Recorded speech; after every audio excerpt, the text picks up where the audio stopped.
देश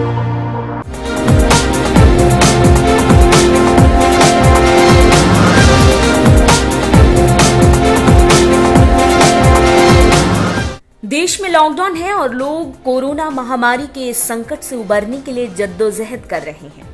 इसके अलावा एक सबसे बड़ी परेशानी ये भी है कि इस दौरान कंपनियां, फैक्ट्रियां और अलग अलग संस्थान अभी बंद हैं। शिक्षण संस्थान भी बंद हैं। ऐसे में इन सब के बीच जिनके बच्चे प्राइवेट स्कूल में पढ़ते हैं, ऐसे हर एक अभिभावक के मन में एक सवाल जरूर उठता होगा और वो सवाल बहुत बेसिक सा है और उसका जवाब बेहद जरूरी है। दरअसल इस लॉकडाउन के बीच प्राइवेट स्कूल बंद हैं। ऐसे में सवाल ये उठता है कि क्या ये स्कूल अपने छात्रों से लॉकडाउन के समय स्कूल बंद होने पर भी फी वसूलेंगे? इस पर बीते कई दिनों तक बहस चली। आइए जानते हैं क्या है लॉकडाउन के दौरान बंद प्राइवेट स्कूल और उनके द्वारा फी वसूलने से जुड़ी पूरी स्थिति। दरअसल फी को लेकर देश के अलग अलग राज्यों में अलग अलग स्थिति है।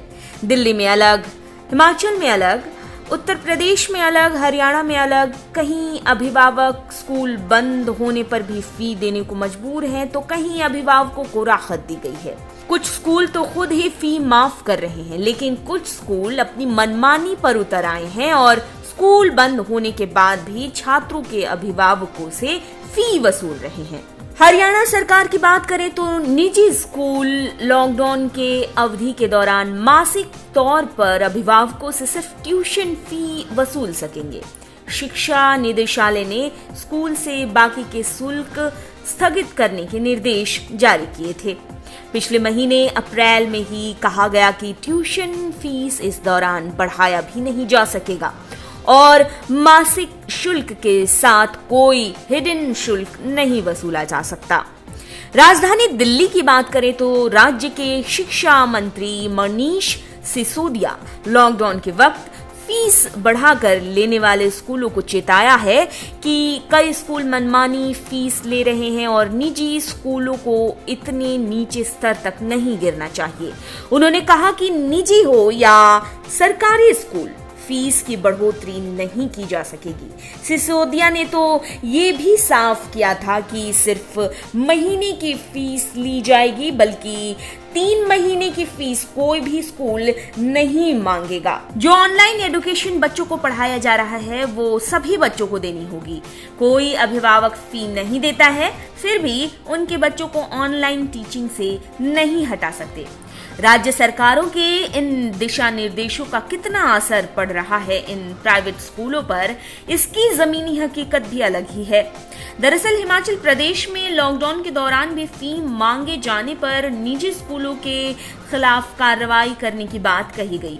ऐसे स्कूलों पर महामारी रोग और आपदा प्रबंधन अधिनियम के तहत कानूनी कार्रवाई करने के बारे में कहा गया। इस तरह की सख्ती इस वजह से दिखानी पड़ी क्योंकि फीस वसूली की लगातार शिकायतें मिल रही थी, जिसके बाद उच्च शिक्षा निदेशालय को सख्त कार्रवाई किए जाने की चेतावनी देनी पड़ी। प्राइवेट स्कूलों द्वारा छात्रों के अभिभावकों द्वारा फी वसूलने को लेकर जिस तरह की स्थिति दिखाई पड़ती है वैसी नहीं है, बल्कि ऐसा लगता है कि इन प्राइवेट स्कूलों के अंदर खाने में एक अलग ही खिचड़ी पक रही है। दिल्ली एनसीआर की बात करें तो सोशल मीडिया पर फीस न लेने को लेकर कई तरह के ट्वीट किए गए और फी न लेने और इन निजी स्कूलों को एजुकेशन बिजनेस करने से बचने को कहा गया। कई अभिभावकों ने इस बारे में ट्वीट किया। लॉकडाउन के बाद भी कुछ निजी स्कूलों के खिलाफ शिकायतें भी आई कि अभिभावकों को फीस जमा करने को कहा जा रहा है। अप्रैल में तो इस तरह की शिकायतें सोशल मीडिया पर खूब छाई रहीं। लॉकडाउन के दौरान बच्चों की फीस नहीं प्राइवेट स्कूल वसूल सकेंगे, इस बारे में केंद्र हो या राज्य सरकार हो, सबने सख्त निर्देश दिए हैं। यहाँ तक कि इस बारे में केंद्रीय मानव संसाधन मंत्रालय के साथ साथ कई राज्यों के शिक्षा विभाग की तरफ से स्कूलों को निर्देश दिए गए, पर फिर भी कई प्राइवेट स्कूल बाज नहीं आ रहे और शुल्क वसूलने पर उतारू हैं। लगता है कि इन निजी स्कूलों को न तो किसी का डर है और न तो इंसानियत की कद्र है। आप देख रहे हैं नेट्रिक न्यूज, साहस सच कहने का।